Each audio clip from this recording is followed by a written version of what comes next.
The Dodgers are at Coors Field tonight, and their left-handed core can attack the pitch Colorado's starter leaves in damage zones, while the Rockies must first solve elite swing and miss. Blake Snell starts for Los Angeles, with Tomoyuki Sugano going for Colorado. That creates a clean contrast. Los Angeles can win through patience, contact, or power, while Colorado needs to get Snell's preferred pitch into hittable areas. The Dodgers are expensive at -260, and the total is 11. The price reflects the deeper lineup, but the real separation comes from how directly that lineup matches Sugano's weaknesses. There is uncertainty on the other side, because Snell has logged only 9.0 innings in this sample. His recent work has looked sharp, but the data is still too thin for sweeping conclusions. Coors also gives every mistake more consequence. So the Dodgers own the cleaner path, but Colorado still has a counterpunch if Snell loses the top of the zone. Sugano's defining problem is contact. His strikeout rate is 14.0%, and left-handed hitters have slugged nearly .600 against him.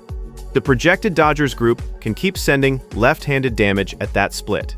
Sugano's command can limit walks, but command is less protective when hitters are consistently putting his hittable pitches in play. That is why Los Angeles does not need one narrow route to create runs. His four-seam has been the biggest problem, allowing .656 slugging with too many offerings living around the heart of the zone. Ohtani can punish more than that, because he has slugged .820 against the sinker this season. Sugano uses both pitches enough for those strengths to keep surfacing. Ohtani can damage the elevated look or the lower, flatter one, and that forces Sugano toward less comfortable choices. Freeman adds a different kind of pressure.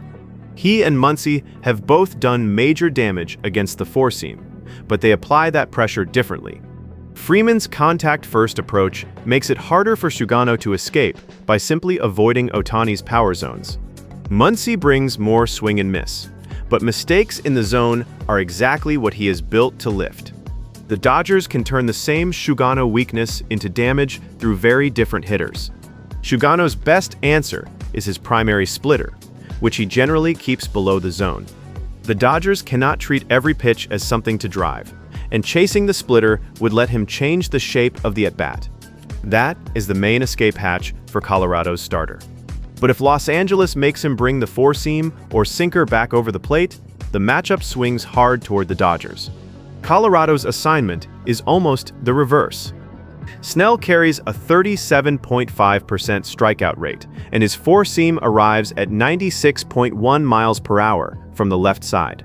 He uses that pitch more than any other and works it above the zone before changing eye level with the curve. That combination can erase the contact Colorado needs to start an inning. The Rockies must force Snell down rather than chase his preferred height. That is a real concern, because Colorado's projected lineup strikes out at a 25.9% rate against left-handed pitching. Hunter Goodman shows the trade-off perfectly. Serious power against lefties, but also a heavy strikeout tendency.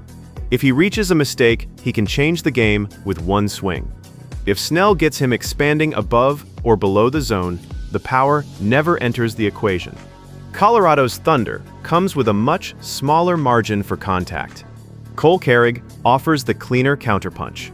He has handled left-handed pitching well and gives Colorado a better chance to put a ball in play against Snell's mix. The Rockies can also pressure the change when Snell uses it against right-handed bats. But that requires them to survive the four-seam and avoid offering at the curve below the zone. Colorado has hitters who can hurt Snell. It has fewer ways to make him abandon what he does best. The setting raises the ceiling for both offenses.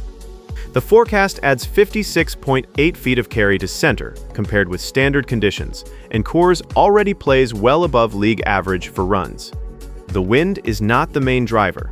The heat, thin air, and park are. Both bullpens carry moderate availability, so neither side has a major rest advantage. The environment magnifies mistakes, but it does not erase the Dodgers' matchup edge. The Dodgers have the clearer offensive path, and 11 looks reasonable, rather than inflated, because Colorado still has power if Snell's command slips.